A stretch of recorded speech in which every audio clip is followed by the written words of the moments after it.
All right, welcome back, everybody. Yo. Welcome back from dinner. We had a luxurious 2-hour-long break to socialize, network, fill your bellies, and come back ready to listen to more talks. It's my pleasure to introduce Hemant Mehta. Many of you will recognize him from being the Friendly Atheist blogger. He's the chair of the Foundation Beyond Belief. He used to be on our board of directors at the Secular Student Alliance. He was the chair of the board. He got term limited off. I would love to have him back, but he's kind of not allowed. He's currently a high school math teacher in the suburbs of Chicago. He asked me to point out that he is brown.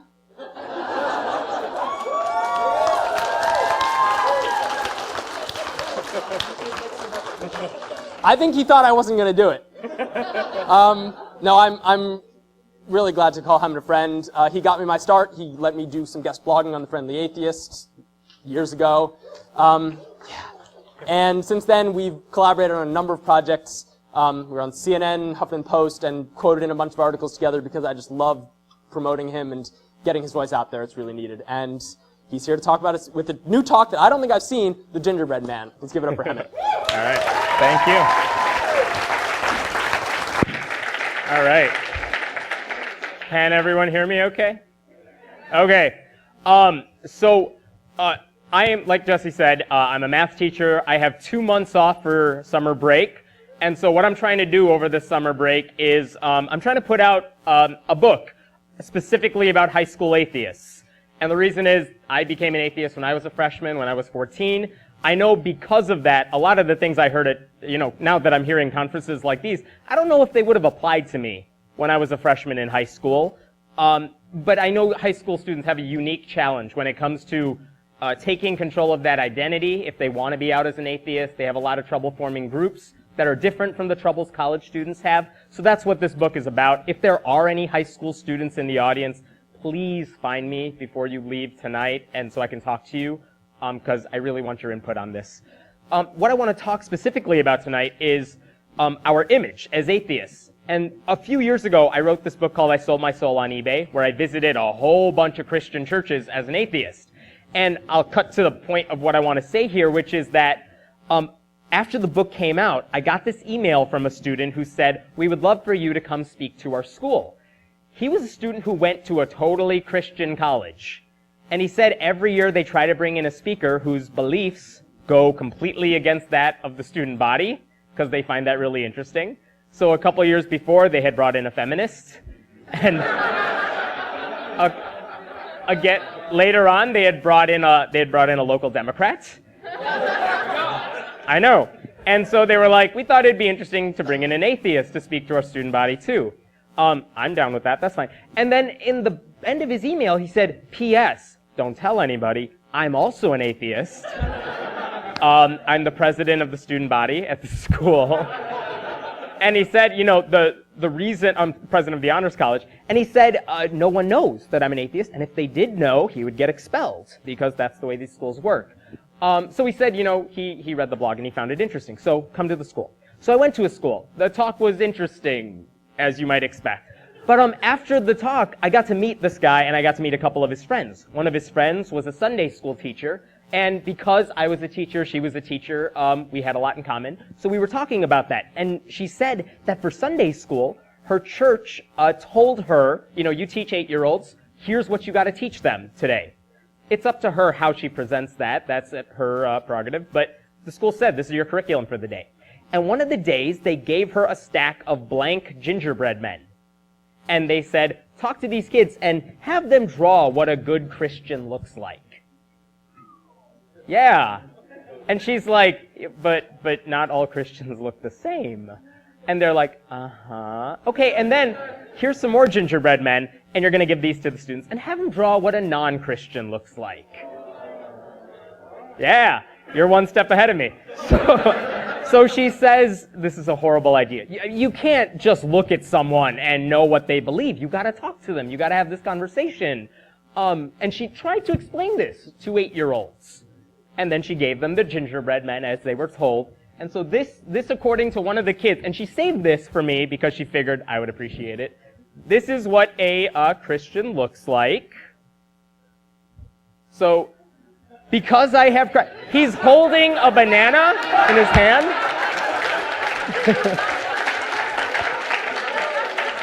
Yeah. It's like they know Ray Comfort from birth, and the banana is our kryptonite. So they have that. He has a cross in his other hand. If you can't read the speech bubble, I love God. He has freckles, he has combed hair, nice colored in shirt, colored pants, tucked in. Seems like a pretty decent person. That's because I have Christ, though. So, what do all of you heathens look like? Yeah.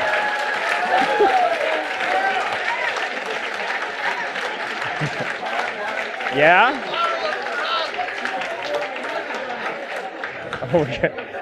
So this is Jessica Alquist. No, but look at this. This kid's holding alcohol. He has he's smoking something. He has piercings down the side of his face. You can't see the speech bubble, but it says, cussing. God isn't real. He's not even colored in all the way. I don't know what that means. He got so angry at his shirt that he ripped off his sleeves. He got tattoos that are already bad, so they're coming out of his body. Didn't even bother to comb his hair. He has a unibrow. So this is what all of you look like. Now here's the thing. This kid is 8. Why did he draw this? And here's my thinking, and because I don't know this kid, I don't know where he's coming from. I don't think any pastor is telling him this is what Christians and non-Christians look like. I don't think his parents are telling him that either. But this kid is picking this up from somewhere. Somewhere along the line, this kid was told, if you believe in Christ, or maybe just if you believe in God, you're good and wholesome and whatnot. And if you're not, if you don't believe in God, if you don't believe in Christ, you are all things bad. And that kid is going to grow up and go to high school, maybe with atheists around them. They're going to go to college and meet a whole bunch of you. And I mean, how many of you have had the interaction that I know I've had, which is that when you get to know someone and you become friends and you tell them you're an atheist, their first reaction is, oh, I thought you were a good person. It's because they're thinking of that. That's what you look like in their heads at first. And they're thrown off because maybe you don't technically meet that standard or something. So here's the problem that we all face. And you guys know you face it in college, that you have to defeat the stereotype. And this is one of the obstacles all of us have to deal with, because everyone thinks that. So what do? Maybe you do blood drives at your college. Maybe you do volunteer work, community service, interfaith gatherings, to make sure that people know that we are not monsters, that we are not evil. We really just want to have these discussions. We want to throw these questions out there. We think they're interesting. And it's no different at the high school level. High school students, in the same way, they don't want to feel like they're alone. They want to have these conversations at an age when they're finally old enough to understand what's going on and how to question these things. And this is what they're up against. So it's our duty to make sure that people don't see that. We want to change that image so that it doesn't affect all of us later in life, and especially for these young students who have to deal with it at a younger age. And, I know we heard Jessica, and a lot of the high school students here, we hear their stories, and it's great because they seem to be so well adjusted and they can take all the crap that's dealt their way, but that's not everyone. And that's really hard. So, I'm going to turn this off for a second. Go away, yes. But oh no, go away, go away. I don't know how to make this go away. I don't know. Someone can make that go away. Can we make that go away? So the other thing I want to talk to you about then is one of the stories. I've been hearing all these stories from different students, different people, and they've been telling me about the stuff they went through when they were in high school. It turns out there's a lot of coverage of some of these students, and it's coverage a lot of us haven't heard of. Like, we hear a lot of the stories that if our groups aren't able to form, if someone's filing a lawsuit, we hear those stories. But I remember hearing this story years ago, and it's telling because I hear Jessica's story now, and it's amazing how far apart their worlds are. But I want to tell you the story about this other girl. Her name is Nicole, and when she was 13, her family moved to the town of Hardesty, Oklahoma. That's right in the Panhandle. It's a really small town. The population's like in triple digits. By comparison, I teach at a high school that has like 4,000 plus students. Really small town. And so when you're 13 and you move to a new area and you're about to start a high school, obviously you want to make friends. How do you make friends? You try to join a club. You try to join a team. So Nicole tried out for the football team, and she made it. And she was the only girl on that football team, and she was great. Like she said, the other guys on the team accepted her as one of their own. So she fit in. She had this group of friends. And she's so athletic that she also tried out for their basketball team that winter, and she made it. So she's really athletic. She clearly, as a freshman, she made that, and she has a good future ahead of her. So at the end of their first basketball game on November 19th, and this is in 2004, they played the game. I don't know whether they won or lost. It's not important. But at the end of the game, you would imagine that the two high school teams would come together, shake hands, and say, "Good game," or something like that. So at the end of the game, the buzzer sounded. Nicole saw her team go to the center of the court. And then she saw the other team go to the center of the court. And they all joined hands and started reciting the Lord's Prayer. Well, that's a little weird. She wasn't expecting that. What was also weird is that the spectators in the crowd were also saying it. The referees were saying it. The coaches were saying it. She was the only one, it seemed, who wasn't saying it. And she felt this is not a matter of church-state separation for her. This is just oh, I'm an atheist. I don't want to participate in that prayer circle.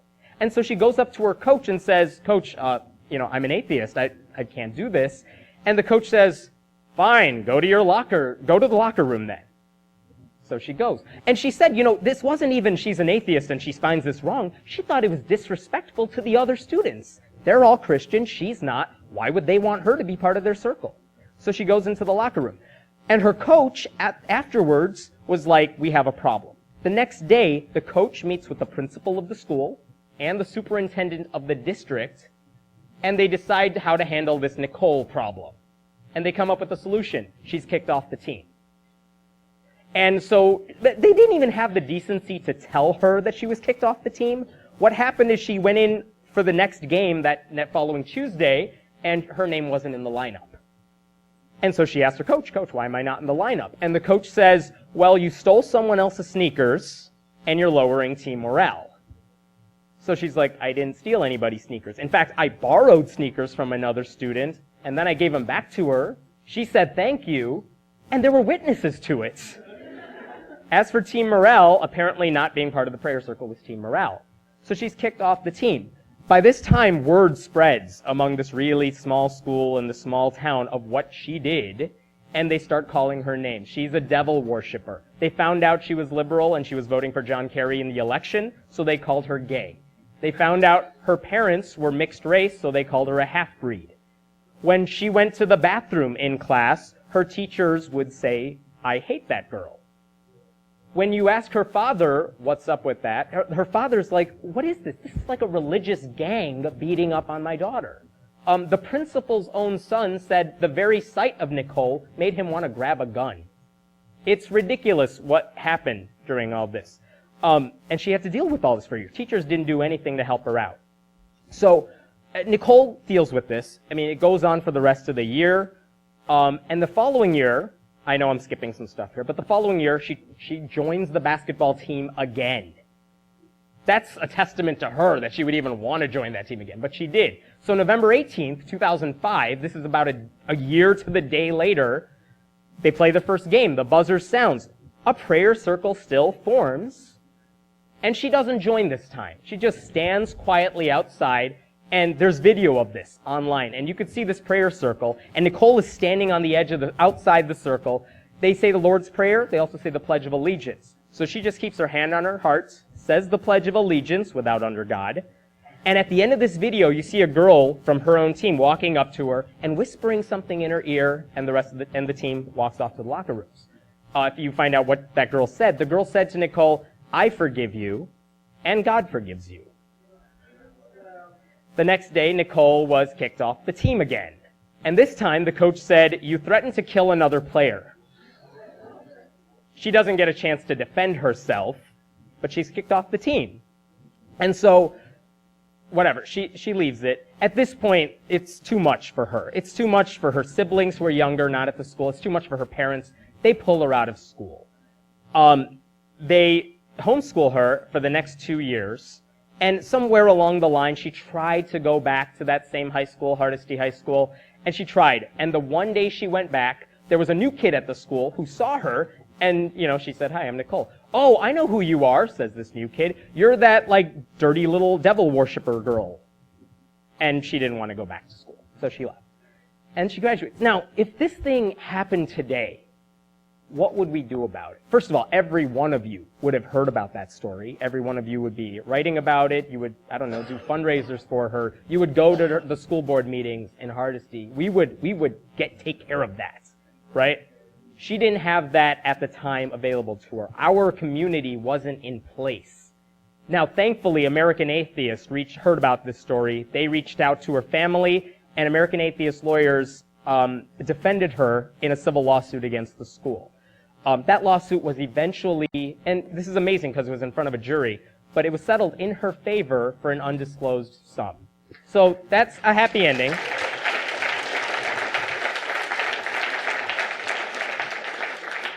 It's a happy ending, but it didn't make anything better for her. It's not like Nicole could go back to school or anything like that. So, that's, I think, what struck me the most when I heard Jessica's story, because you have someone who's about the same age, going through a lot of the same things, but during Jessica's time, I think a lot of people in this room, a lot of people outside this room, were ready to take action. And everyone did. I think, I hope I'm not speaking for you, but Jessica said a lot of people came to her school board meetings after the lawsuit was filed and people heard about it. The articles that were written about her were pretty positive. There were not many articles written about Nicole when this happened in 2005 and a little beyond that. So this is what we're up against. And the thing I want to bring up here is, so why did Jessica have a better outcome in the sense that the community was behind it? It's because we all knew this, we know this stuff goes on. We want to help out, and we do whatever we can to help them out. Because we don't want that to happen in our community. We don't think that should happen to anybody. But what I'm finding out is that these stories have gone on for a long time. This stuff hasn't changed. But it took Nicole willing to speak out as an atheist. How easy would it have been for her to just keep her mouth shut, join the prayer circle, and just keep silent? But we don't want her to do that. We want her to be proud of being an atheist. We want her to stay true to that. And because she did, all that shit happened to her. So, this is the sort of thing I think we're better in line to protect. If this happens now, like I said, we would take care of it. But the way to do it, and this is kind of one of the things, what do we do about that? Where can we go from here? There's a few things we could do. I think what helps is not that there is one person who could tell these stories. There's not one person who could stand in defense of that. So, on Twitter right now, and I've been guilty of this too, a lot of people are retweeting all the things they hear this weekend. Stop doing that. Tweet it yourself. Put it in your own words, because it means a lot more. If you see something, if you see a website that you really like, or they're commenting on a story you like, don't like it on Facebook. Change your status update and write about it yourself, because it has more of an effect. If you see something on a blog that you like, don't just comment, but don't just comment, go ahead and write something. Even if you think no one's reading it, I promise you, they will find it. Everyone here who has started a website knows people can find you. If you hear something, at the very least, you could make a YouTube video that says, I stand in defense of what's going on. Or speak out in some way. I don't care what you're talking about. But get out there on your own. And I know some of you are not ready to come out as an atheist. I understand that. I respect that. But for those of you who have no problem being an open atheist, be that. Take advantage of that and put things in your own words, because it's not enough to have one voice out there. We need all of these voices out there. And I think from a media perspective, from any student stance who's going through all this stuff and getting their club shut down, they don't want just one blog post or one group to defend them. It would be so nice if all of us, not in unison, but from all separate angles, would say, we support what's going on here. That's what I'm trying to write about this summer. The only other things I want to add to that All of your groups do a lot of volunteer work. Please keep doing that. Please help change that image so those kids don't have to deal with that. And I think the happiest day we will see, it would be a great day when the SSA goes under and August has to retire because no secular students need his help anymore.